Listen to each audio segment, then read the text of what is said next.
오늘은 그리스도의 신분, 그리스도의 신분에 대하여서 제15강 그리스도의 신분에 대하여서 오늘 말씀을 듣기를 원합니다.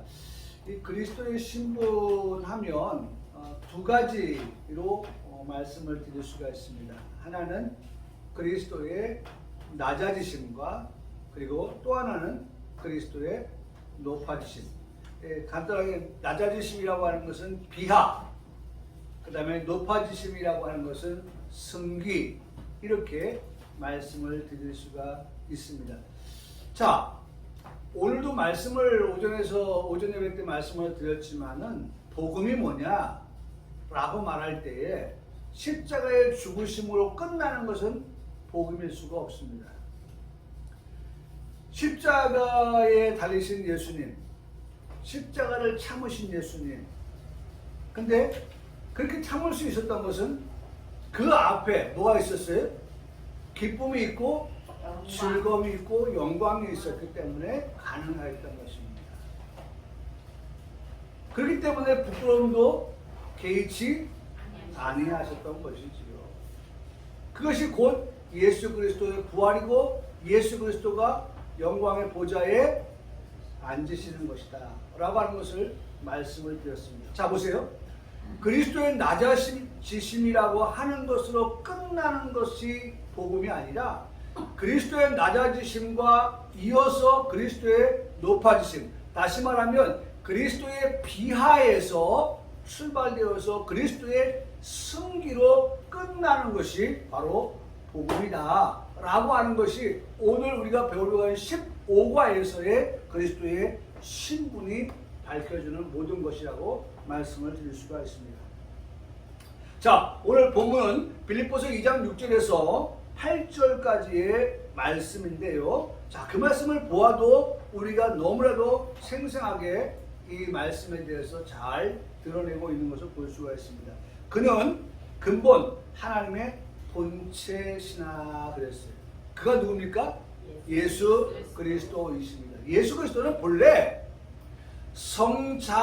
성자이시지만은 본래 뭐라고 했어요? 하나님과 본체시다. 한 분이신 거예요. 하나님이신 것입니다. 근데 하나님이신 제2위 예수 그리스도께서 하나님과 동등됨을 취할 것으로 여기지 아니하시고 오히려 자기를 비웠다라고 말씀하고 자기를 비웠어요. 나도 하나님이야 라고 말씀하지 아니하고 제2위이신 예수 그리스도의 신분, 우리가 지난주에도 말씀 받지만은 인성과 신성을 가지신 예수님으로서의 그 예수님이 인성을 입고 이 땅에 오셨다. 그것이 바로 뭐예요? 비웠다라고 하는 거예요.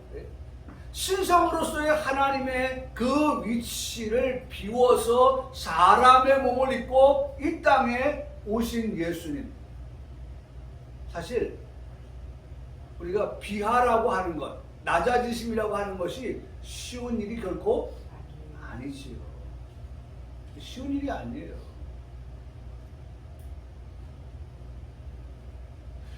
오전의 말씀 그대로 우리가 또 적용을 해본다면 십자가를 지시는 것도 쉬운 일이 아니죠. 부끄러운 일, 다시 말하면 예수님이 군병들에 의해서 많은 사람들 앞에서 옷을 벗기는 그러한 수치와 부끄러움을 당하는 것 쉬운 일이 아니죠. 십자가 지시기 전에도 그렇고 십자가 지신 후에도 그와 같은 일들이 벌어지는 것에 대하여서 쉽지 않은 그러한 일들을 예수님께서 당하시면서도 참고 개의치 아니하셨다 라고 하는 것은 결국 예수님이 어떻게 자신을 비웠다라고 하는 것으로 말씀을 우리가 볼 수 있습니다. 자기를 비워 어떻게 되셨어요? 종의 형체를 가지셨다라고 말씀하고 있습니다. 어디까지 내려갔어요? 종의 신분으로까지. 이따가 우리가 말씀 보겠습니다만은 예수님은 하늘 영광의 보좌에 앉아 계실 하나님이시지만 사람의 몸을 입고 이 땅에 오셨을 뿐만 아니라 사람의 몸을 입고 오신 예수님께서 저주의 십자가를 지시고 그 저주의 십자가를 지신 예수님께서 무덤에까지 내려가시고, 그렇죠? 그래서 무덤에 내려가신 예수님께서 죽은 자들에게 복음을 전하시는 그와 같은 일들을 하시는 그 역사까지, 낮아지시고 낮아지시는 종의 형체까지 입으시면서 자기를 비웠다라고 말하고 있습니다. 이게 한 단계 낮아지는 것도 쉽지 않아요. 근데 두 단계 낮아지고 세 단계 낮아지고 마치 계단을 내려가는 것이 쉽지 않다고 하잖아요. 우리가 보통 계단이라고 하는 것은 오르고 내리는 것인데 많은 분들의 얘기가 하는 말이, 특별히 건강한 사람한테 그런 말들이 많이 거론되지 않지만 나이 드시고 그 다음에 관절이 안 좋으신 분들이 보통 하는 말들이 오르는 것보다 어떻게 내려가는 게 더 힘들고 어렵다는 말씀들을 합니다. 힘든 일이에요. 어려운 거예요. 예수님께서 계단 타고 내려가듯이 낮아지신다고 하는 것은 쉬운 일이 결코 아님에도 불구하고 결과적으로 종의 형체를 가지사 종의 자리에까지 내려가셨다는 것입니다. 사람들과 같이 되셨고 하나님이 사람과 같이 됐다. 성육신하신 예수님, 사람과 같이 됐다. 인카네이션 하신 예수님, 사람과 같이 되셨다. 인성을 입으신 예수님, 사람과 같이 되셨다. 그래서 사람의 모양으로 나타나서 자기를 따라하시고 낮추시고 네, 자기를 낮추셨어요. 낮추시는데 여기 이 빌립보서 4장에서 말씀은 2장에서 말씀은 자기를 낮추는데 얼마까지냐? 죽기까지 낮추셨다. 죽기까지. 낮춤의 최고입니다. 더 이상 죽기까지 그 다음에 뭐가 있겠어요? 없죠. 그래서 사람이 말들 하잖아요. 죽고자 하는 자, 그러면 그는 산다. 죽을 마음이 있으면 어떻게 하라는 거예요? 예? 죽을 마음 가지고 노력해봐라. 그러면 쨍하고 해뜰 날 온단다. 예? 쨍하고 해뜰 날 온단다. 그래서 우리가 흔히 하는 말, 그렇게 정말 못 살겠다 자살하려고 할 때 그 자살 말을 좀 뒤집어 봐라. 그러면 뭐예요? 살자. 어떻게 하면 살아보자. 예? 잘 살아보세요. 그러면 해보자. 그래도 어쨌든 이번 정부에서 박정희 대통령 때 새마을운동에 대해서 많이들 다시 이렇게 언급하고 있는 것을 봐요. 외국 가가지고 베트남 가서도 그렇고 뭐 이런 데 가서도 우리나라의 뭡니까 새마을운동의 신기원, 그 새마을운동이 근원이 되어서 우리나라가 이만큼 자세하게 되었다라고 하는 그런 것들을 뭐예요? 노래가 잘 살아보세 우리도 한번 잘 살아보세 그거 아닙니까? 잘 살아보세. 새벽 종이 울렸네 새 아침이 밝았네. 그러면서 하루를 시작했었어요.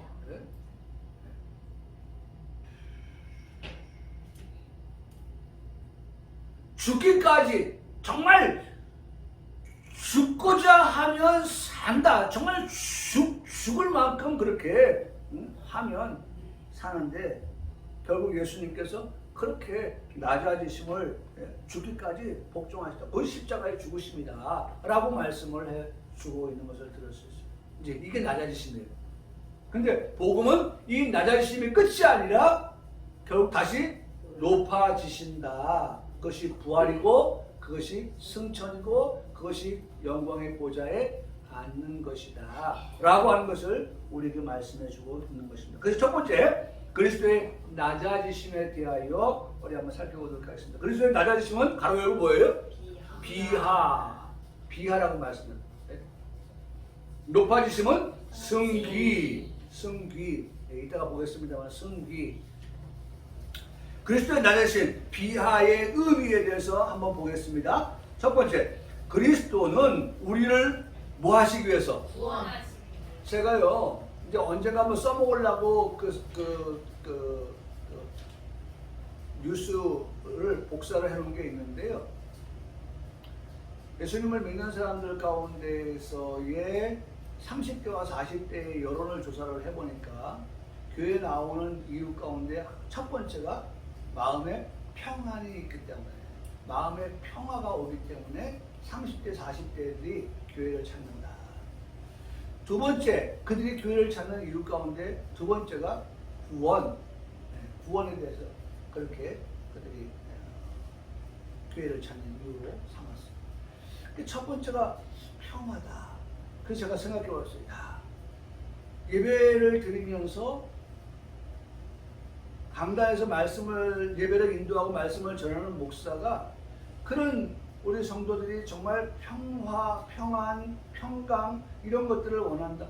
메시지도 좀 그런 부분이 포함되겠구나. 예, 그렇죠.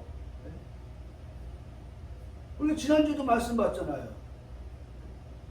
예수님은 무엇 때문에 오셨어요? 평화. 평강의 왕. 말씀드렸잖아요.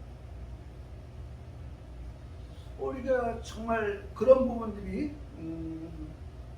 복음에서 이제 우리가 듣게 되는 것인데, 여기도 말씀하니까 그리스도는 우리를 구원하시기 위해 하고 말씀합니다. 그래서 두 번째 30대 40대가 두 번째 위치에 놨던 첫 번째는 평화를 얻고 두 번째는 구원을 얻어서 내가 교회 간다 라고 하는 그 두 번째 자리의 것을 성경은 첫 번째 자리로 옮겨 놓고 있어요. 첫 번째 자리. 우리를 평강, 평안 얻게 하기 위해서가 아니고 구원하시기 위해서라고 먼저 말씀하고 있어요. 우리를 구원하시기 위해서. 그러니까 이 말씀을 생각해보면 우리는 이 말씀이 이미 적용된 우리들이기 때문에 우리에게는 뭐가 있다? 구원이 이루어졌다. 구원이 이미 우리에게는 이루어진 거예요. 그래서 그리스도는 우리를 구원하시기 위해서 율법 아래 있는 종의 신분, 율법 아래 있는 종의 신분, 죄의 종이죠. 죄의 종. 율법 아래에서는 우리가 죄의 종입니다. 왜? 율법을 어떻게 해? 다 준수하지 못하기 때문에 그래요. 우리가 율법을 다 준수하지 못하면 뭐가 되는 거예요? 죄인이 되는 거예요. 죄인. 어떻게 다 612가지인가요? 율법을 다 어떻게 그걸 다 준수할 수 있느냐? 그 하나라도 못하면 그 하나 때문에 뭐예요? 죄인이 되는 거예요. 그래서 여기 종의 신분, 어떤 종의 신분? 죄의 종, 율법 아래 있는 죄의 종의 신분을 취하셨다. 그분의 신분과 상태가 낮아지신 것이고 그분은 우주의 주권적인 통치자이시다. 우주의 주권적인 통치자. 그렇죠. 네? 우리가 지난주에도 말씀드렸지만 하나님은 통치자시고 왕이시고 주권자시고 우리가 말씀 봤잖아요. 그죠? 우리 지난주에 봤던 말씀에 잘 모르면은 그 유튜브에 보면은 설교 원고도 올려놨고요. 또 동영상도 올라와 있으니까 한번 봐보세요. 거기 보면 다 나와 있어요. 그런 분이 신적 위엄을 가지신 분이 그 위엄을 버리시고 종의 형체로 인성을 취하셨다. 최고의 율법 수여자이신 그가 율법의 요구와 율법의 저주 아래 굴복하게 되셨다라고 말씀하고 있습니다. 참 놀라운 일이죠. 이것을 가능하게 했던 것은 자 앞에도 말씀했지만 그리스도는 우리를 뭐 하시기 위해서? 구원하시기 위해서 그러신 거예요. 결론은 그리스도께서 우리를 구원하시기 위해서 이렇게 굴복하신 거예요. 오늘 우리가 말씀 받던 게 뭐예요? 히브리서 12장의 말씀에 우리 주님께서 누구를 위해서요? 죄인을 위해서. 또 누구를 위해서요? 거역하는 일을 한 그들을 위해서 예수님께서 어떻게 하신 거예요? 십자가 지신 거예요. 여러분 이 말씀을 배울 때에 오늘 우리의 머릿속에는 오전에 들었던 말씀들을 다시 한번 짝을 지어서 연결 지어서 그렇게 해서 계속해서 말씀을 생각할 수 있어야 더 큰 은혜가 시너지가 형성되게 되는 것이죠.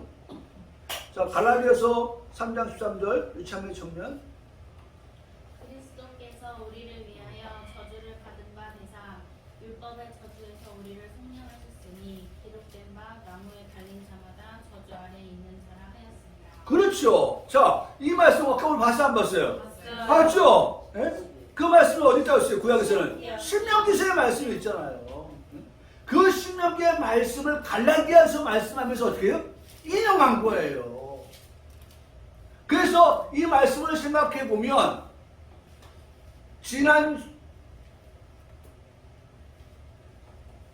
지지난주에 therefore 뭐라고 했어요?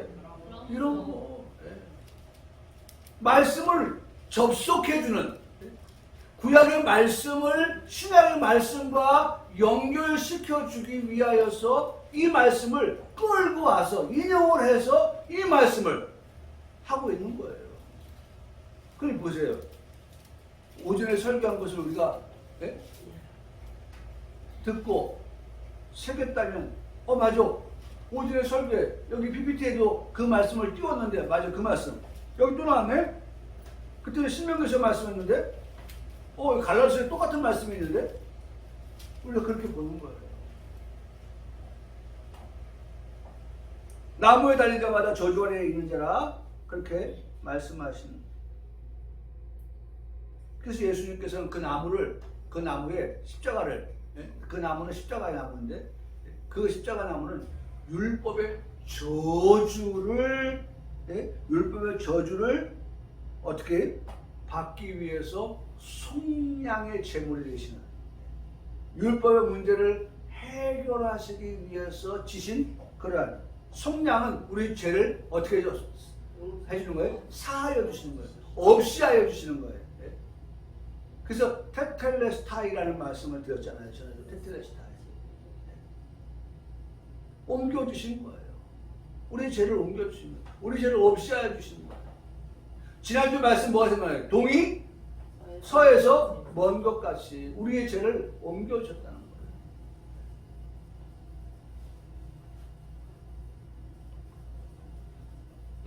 예수님께서 이 땅에 오신 목적인 거예요. 오신 목적은 바로 우리의 죄를 속량하시기 위해서다. 나자심의 의미가 그거죠. 자, 나자심의 단계가 있어요. 아까 계단을 말씀드렸죠? 계단, 그 단계. 그리스도의 성육신. 성육신이 뭐예요? 성육신이 하나님이 사람의 몸을 입고 오신 것을 성육신이라고 합니다. 자, 그래서 영박스에 보면 하나님의 아들, 이지만 하나님이죠. 하나님은 마리아의 몸을 빌려서 인류 중에 한 사람이 계심으로 낮아지셨다. 그래서 여러분 정말 중요한 건 우리가 이것도 지난주에 설교했던 것인데 우리가 사도신경을 신앙 고백할 때에 항상 우리의 고백이 정말 그 사도들의 고백이 나의 고백이 되어야 하는 까닭이 여기에 있는 거예요. 그냥 우리가 암송해서 하는 그런 고백이 아니라 정말 매주마다 매 시간마다 우리가 사도신경을 그렇게 신앙 고백할 때마다 우리의 신앙의 고백이 바로 이 사도신경에서의 고백, 그와 같은 고백이 되어야 된다는 거죠. 왜냐면 여기 우리 사도신경에 보면 그렇게 말해요. 우리 예수 그리스도를 믿는데 우리 예수 그리스도를 믿는데 그 예수 그리스도는 성령으로 잉태되었다라고 하는 거예요. 그것을 고백할 때 우리 속으로 무슨 생각을 해야 돼요? 성령으로 잉태되었다. 죄가 없으시고 그렇죠. 죄 없으신 예수님을 생각해야 돼요. 네? 우리 이번에 유진호와 유한나가 10달 동안 뱃속에서 우리 지한이를 키웠는데 이제 그 아이가 나왔어요. 그러면 그 아이도 뭐예요? 태어났지만 아무것도 뭐 무슨 잘못한 게 없지만 그러나 그도 뭐예요? 죄인인 거예요. 그 아이도. 제가 어젠가 그제 생각해 보면서 이제 우리 시원이 이제 유아세도 줘야 되고 뭐 이렇게 해야 되는 그 부모의 신앙을 따라서 아이에게 세례를 주고 유아세례를 주고 해야 되는데 이제 그런 생각을 해봤어요. 예수님이 성령으로 잉태되었다고 고백할 때마다 우리 마음속에는 성령으로 잉태된 이유가 뭐냐라고 할 때 우리 머릿속에 그 고백을 하면서 우리 머릿속에는 딱 다른 것이 생각이 나야 돼요. 죄 없으신 예수님이시다. 성령으로 잉태되었다라고 고백할 때에는 죄 없으신 예수님, 죄를 알지 못하시는 예수님이 태어나셨구나. 그러면서 동정녀 마리아에게 나셨다라고 하는 것은 사내를 알지 못하는 이 마리아에게서 성령으로 그렇게 잉태되셨다라고 합니다. 그러면서 쭉 빌라도에게 고난을 당하시고 십자가 못 박혀 죽으시고 장사된 지 사흘 만에 죽은 자까지 다시 살아나셨다라고 하는 그 부활의 단계까지도 우리가 하나하나 고백하면서 예수님을 생각해보는 그러한 시간이 되어야 하는데 여기도 보면 그거죠. 마리아의 몸을 빌려서 인류 중에 한 사람의 대심으로 낮아지셨다. 두 번째, 동정녀로 말미암아 탄생은 성령의 초자연적이고 자연적인 역사이고 출생 시부터 죄의 오염에서 인성을 보호한 것이다. 우리는 죄의 오염을 가지고 태어났지만 예수님은 동정녀 마리아에게서 성령으로 잉태됐기 때문에 그 오염에서 피하야 했다는 거죠. 자, 두 번째, 그리스도의 고난입니다. 자, 첫 번째는 뭐였었어요? 예수님의 뭐예요? 나심이죠, 나심. 예? 성육신, 성육신, 태어나심이에요.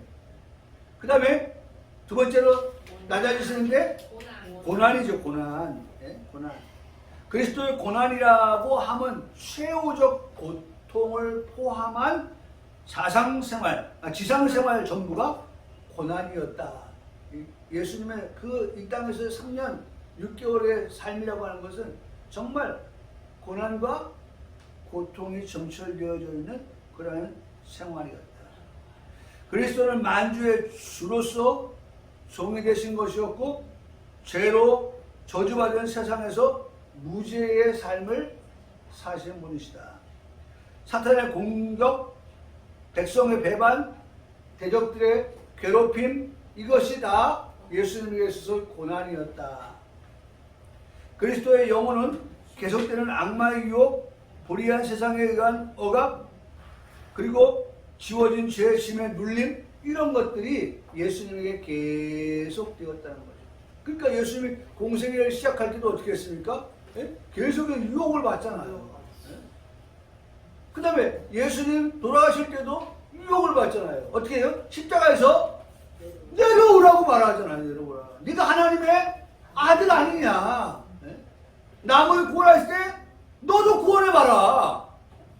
이런 유혹을 받아요. 그러면 예이 얼마든지 예수님이 내려오실 수 있어요. 근데 예수님은 그러지 않거든요.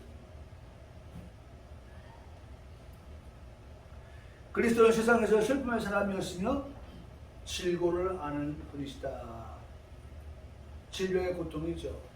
예수님. 그래서 제가 지난주에 말씀을 드렸지만 예수님께서 정말 슬퍼했던 가운데 하나가 마리아와 마르다의 오라비 나사로가 죽었다고 하는 소식을 들었을 때 예수님이 그 눈물 흘렸다고 하는 것이 3번 정도 나오는데 그 중에 하나가 바로 나사로가 죽었다는 소식을 듣고 예수님께서 눈물을 흘리신 것을 볼 수가 있어요. 그러니까 예수님께 찾아온 사람들을 보면 다 불쌍한 사람들이었잖아요. 그러니까 예수님께서 그들을 불쌍히 여기셨어요. 어떨 때는 말이죠. 앞을 보지 못하는 사람들이 다윗의 자손 예수야! 라고 소리를 지르는. 왜냐면 나가지 못하니까. 사람들이 제지하니까. 또 물병 걸린 사람들이 예수님 앞에 나갈 수가 없어요. 그때 예수님께서 그들을 불쌍히 여기셔서 그들의 눈을 씻어서 보게 하시고 문둥병을 깨끗하게 치료해 주시고 하시는 이런 모습들을 우리가 볼 수가 있습니다. 어쨌든 예수님께서는 그와 같이 정말 사탄으로부터 또 이 세상에서 그런 많은 고통과 유혹들을 받으셨던 것을 볼 수가 있죠. 자, 그것이 우리 이사야 54장에 잘 나타나고 있는데 우리 희림이 청년 이사야 54장 3절 그는 멸시를 받아 사람들에게 버림받았으며 간고를 많이 겪었으며 질고를 아는 자라 마치 사람들이 그에게서 얼굴을 가리는 것 같이 멸시를 당하였고 우리도 그를 귀히 여기지 아니하였다. 그렇죠. 다른 사람들 다 멸시받았는데 다른 사람은 멸시받는 것이 아니라 우리도 그를 어떻게 귀히 여기지 않는다. 여러분, 내가 범인이에요. 내가 범인인 거예요.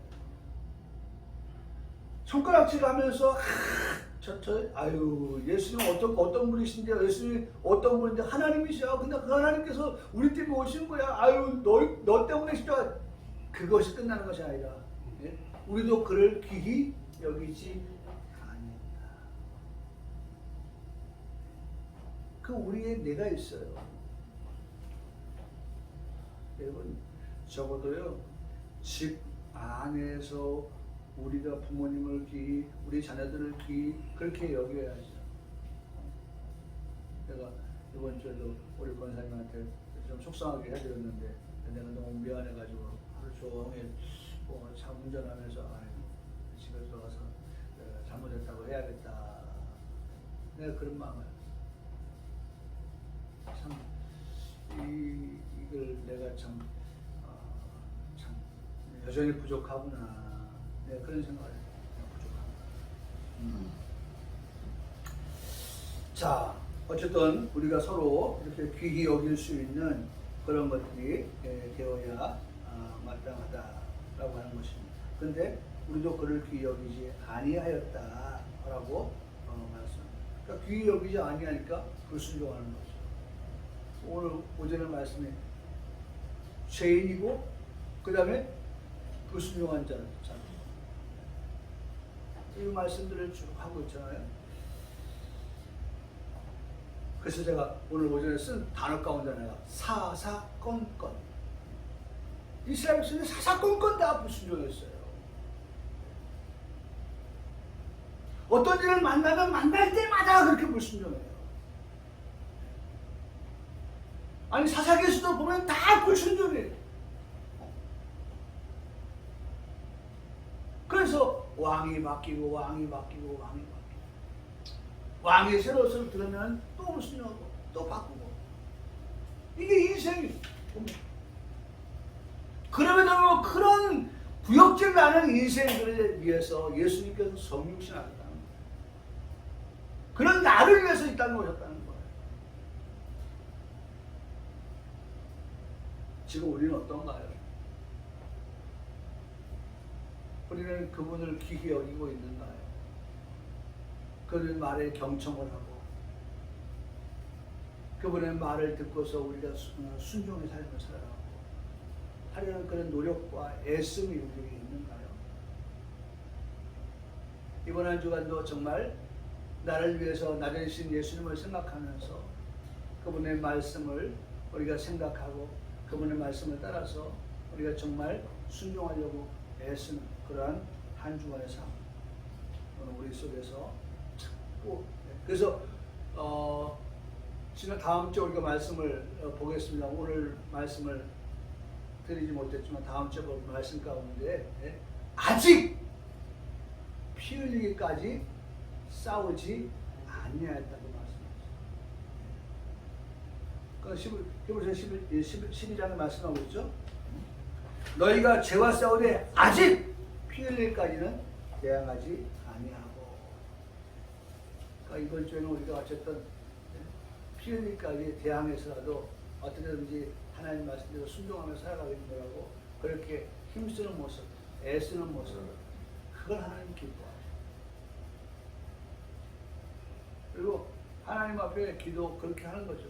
하나님, 제가 그렇게 살아갈 수 있게끔 하나님 우리를 힘주시고 살아갈 수 있도록 하나님 우리를 도와주시옵소서. 그렇게 우리가 기도하면서 어쨌든 기도하면서 살아가야 돼요. 기도하면서. 우리는 힘이 없으니까. 우리는 이렇게 주일날 예배를 드리고 돌아서는 또 우리가 말씀대로 살지 못하는 그런 부분들이 있기 때문에 하나님께서 공급해 주시는 그런 힘을 가지고.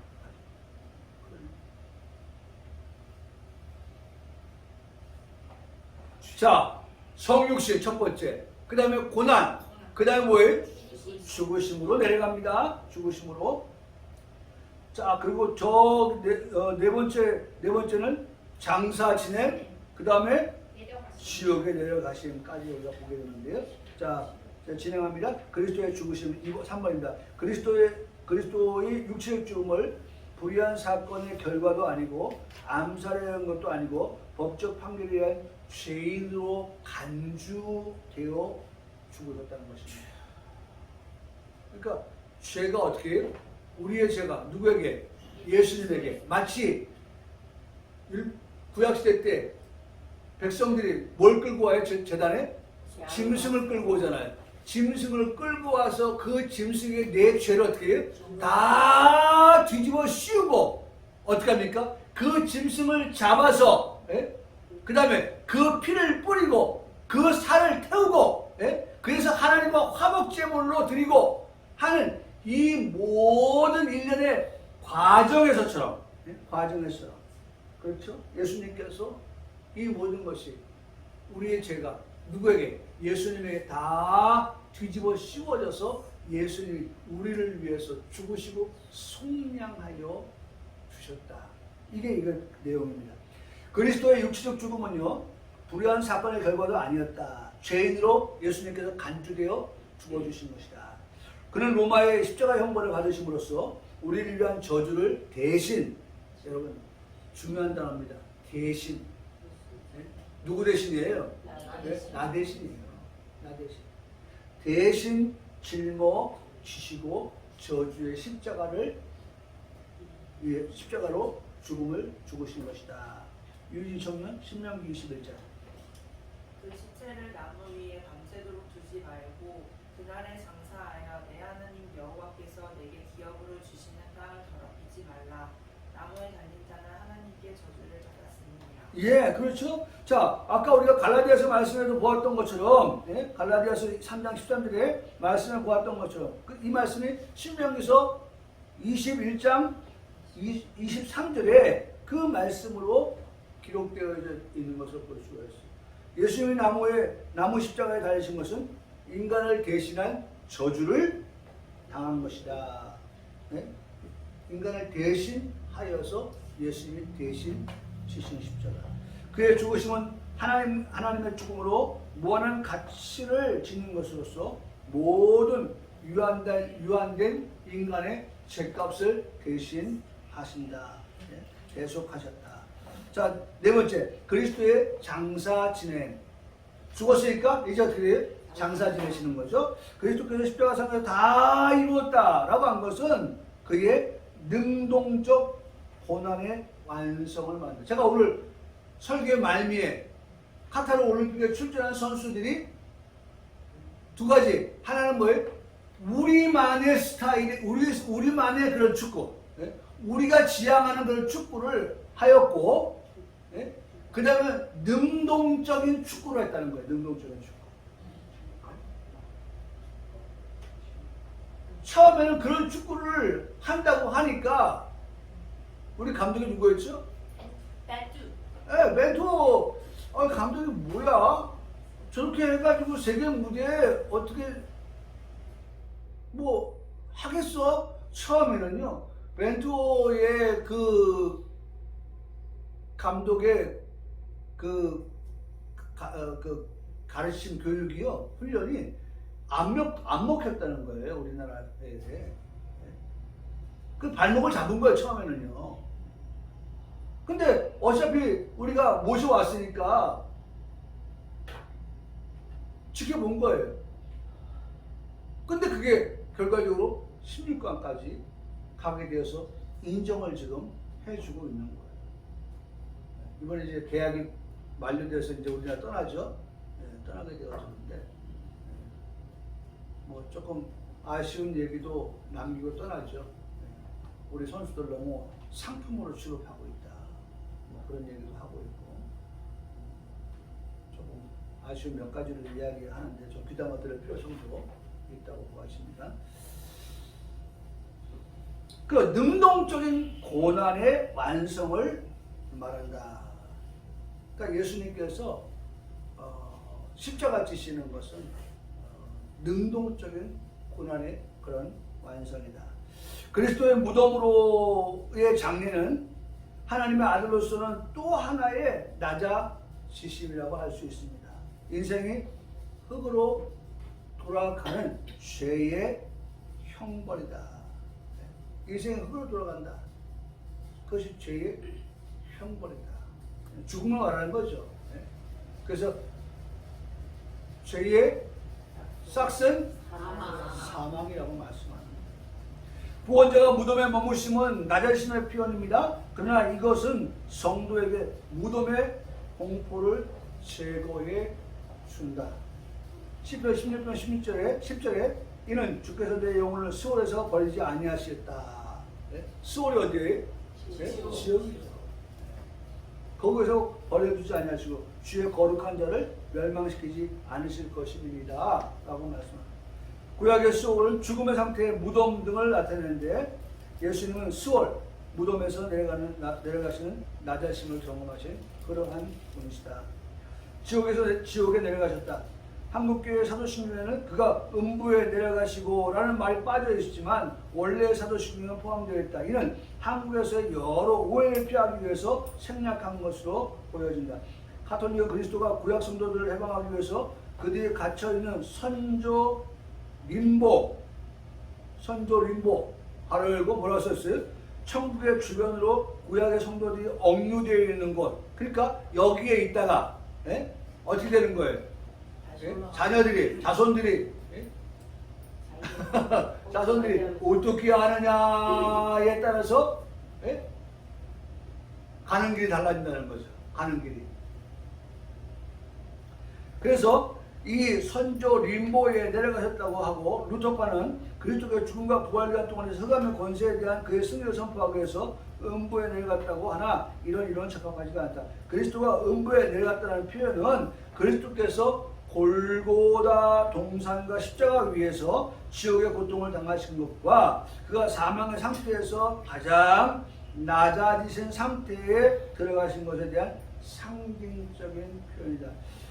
이론이 가장 성경적인 견해인 것이다 라고 말하고 있습니다. 자, 이제 마지막으로 그리스도 높아지심이죠. 이게 복음이라는 거예요. 여기까지 와야 된다는 거예요. 여기까지 가야 되는 것이 복음인 거예요.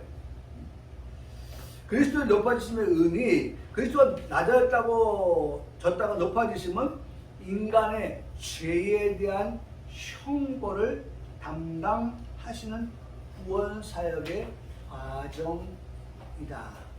구원사의 과정이 낮아지셨다가 어떻게 높아지시는 거라는 거죠. 그리스도의 높아지심은 죄인을 위한 의와 영생을 준비하심으로써 사람을 계약의 의무적인 율법 지배로부터 벗어나게 하시는 사역이다. 어떻게? 그것이 교회라는 거죠. 교회는 어떻게? 벗어나는 거예요.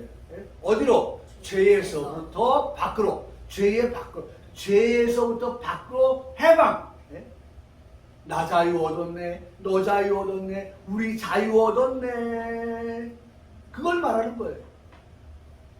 해방을 말하는 거예요. 벗어나는 걸 말하는 거예요. 그리스도는 높아지신 곧 승리를 통해서 존귀와 영광의 관을 어떻게 하여 쓰신 분이시다. 그래서 결국 예수님은 마침내 어떻게 존귀와 영광의 관을 쓰시는 그런 분이시다. 그리스도 높아짐에 담기는 첫째 부활. 아시겠죠? 부활. 두 번째 121쪽 승천. 예수님이 부활하셨다가 예수님이 승천하셨습니다.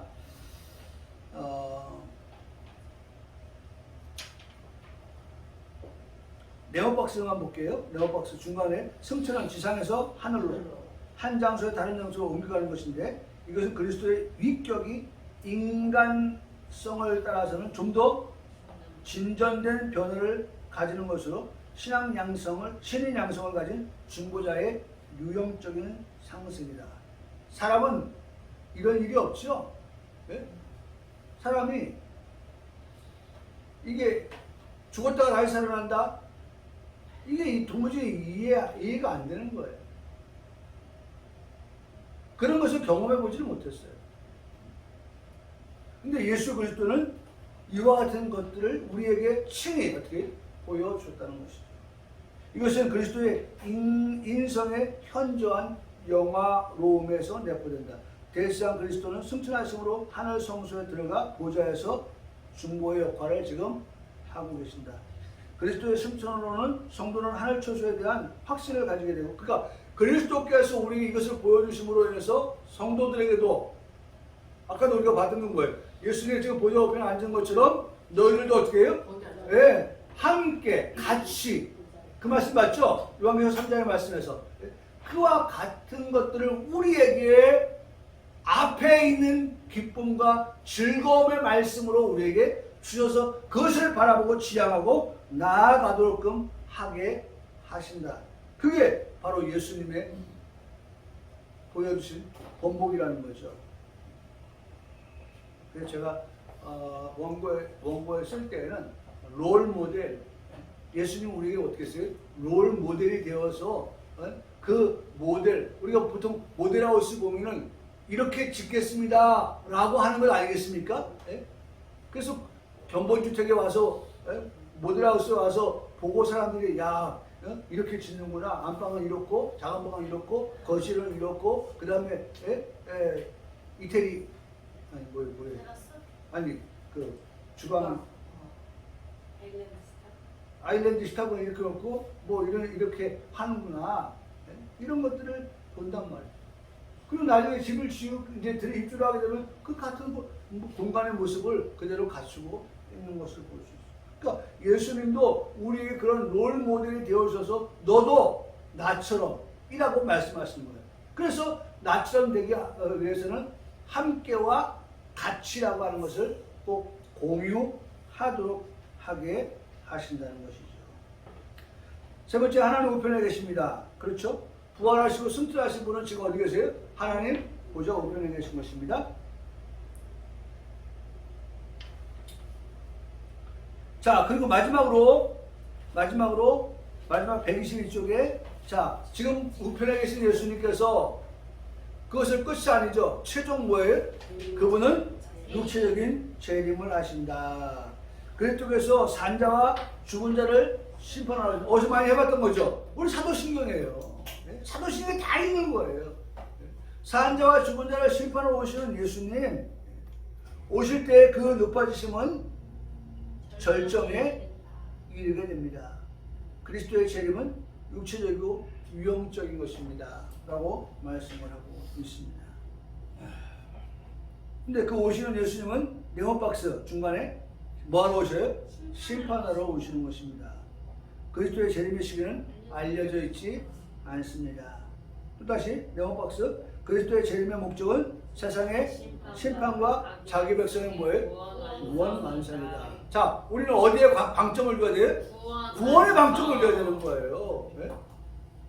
항상 이 부분을 얘기할 때마다 추수를 할 때에 알고 모아 곳간 안에 가라지는 모아서 불에 던진다고 할 때 우리가 어느 쪽에다 힘을 주면 되고 힘을 안 줘야 되겠어요? 네? 발목에다가 아니 곳간 안에 들어가는 것에 힘을 줘야지. 아이고 이거 불에 던져진다는데 불에 던져주면 어떡하지? 나 그런 사람 되면 안 되지? 이런 데 생각을 하면 두려움 속에 살아갈 수밖에 없어요. 우리는 방점을 어디에 두냐? 네? 수습 때에 알고 모아 곳간 안에 들인다라고 하는 구원의 방점을 두고 와야 되지. 네? 심판의 방점을 두고 우리가 무서워서 두려워서 네? 더디오시라고 차차오시라고 그렇게 말할 것이 아니라는 것이죠. 자기 백성의 구원 완성이다. 재림으로 그의 구속사역은 완전한 뭘 보았다? 승리를 보았다. 승리를 드러내셨다.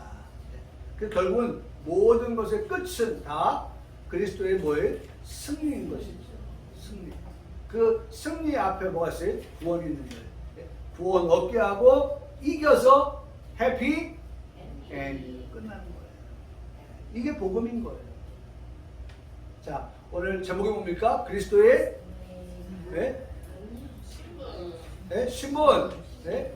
그분은 처음에 낮아지셨다. 그 다음에 그분은 높아지셨다. 낮아지시면 비하이고 높아지시면 승리이다. 계단을 생각한다. 계단을 내려간다. 참 고통스럽고 힘들고 어렵다.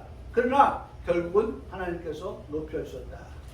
오늘 우리가 하나님 앞에서 자기를 낮추면 하나님 우리를 반드시 어떻게 그를 높여주신다. 예? 내가 상승에 가지 않는데 나보다 높은 사람이 없으면 어떻게 해요? 상승해서 밀리는. 예? 그럼 얼마나 부끄럽겠어요. 근데 조용하게 예? 내가 아래에 있으면 아이고 왜 여기 계세요? 안 가시죠. 높여지는 거예요. 우리가 항상 하나님 앞에서 겸손하게 그렇게 주님처럼 여러분 예수님은 나는 마음이 온유하고 나는 겸손하시다고 했으니까 겸손하게 이번 한 주간도 정말 하나님 앞에서 자기를 낮추고 하나님 높여드리고 하는 그러한 삶을 살아가는 우리 성도들의 삶이 되어서 하나님이 오히려 그들을 더 높이 들어 쓰시는 그러한 아름다운 날들이 월요일, 화요일, 수요일 계속되어지는 우리의 삶 속에 있기를 이것이 나의 간증이 되어지는 그러한 성도의 삶이 되기를 모두에게 축복합니다. 아멘. 네.